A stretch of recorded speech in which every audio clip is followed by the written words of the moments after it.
Angèle Mwengue avait l'habitude d'acheter la bouteille de 6 kilos entre 8 et 10 dollars.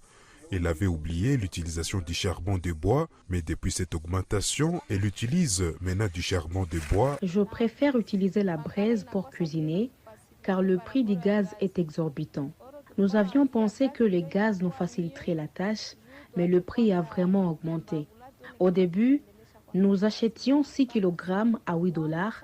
Maintenant, nous l'achetons à 12 et 12,5 dollars. C'est une grande différence qui nous aide à réduire ces prix afin que nous puissions utiliser ces gaz et que nous ne puissions plus avoir recours au bois.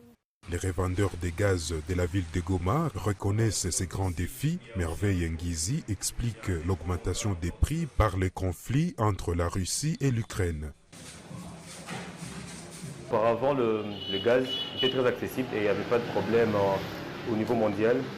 Et ce qui a fait que le prix varie d'une façon un peu hausse, c'est l'effet qu'il y a eu une crise en Ukraine par exemple. Avec les temps, c'est en train de s'arranger. C'est ce qui fait qu'on a varié à un moment un peu plus haut.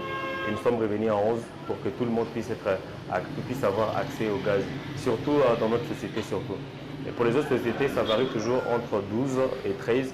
Mais chez nous, nous sommes déjà très bas, nous sommes à 11 pour que chacun puisse se procurer la bouteille. L'utilisation du charbon inquiète les écologistes et Gédéon Bakereti déplore ces revirements alors que beaucoup d'efforts avaient été déployés auparavant pour sensibiliser la population.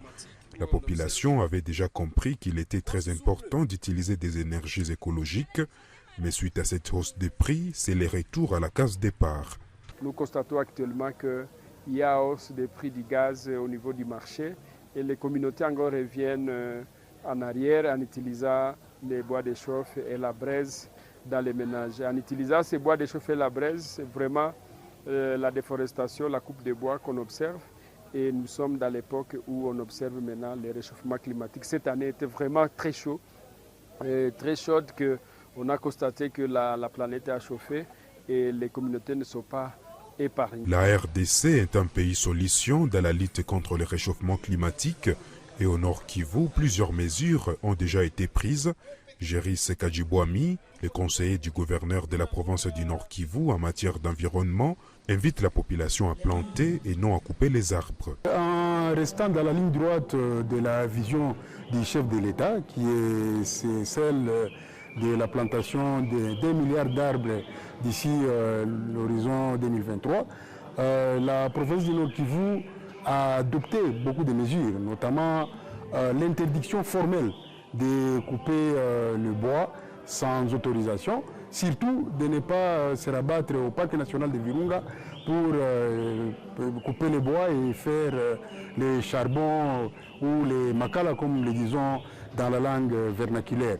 Mais aussi, en dehors de cette interdiction, il y a la politique de plantation des arbres.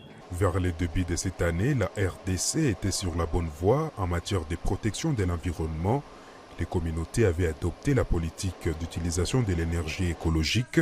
C'est après les conflits en Ukraine que le prix du gaz et du carburant a été revu à la hausse.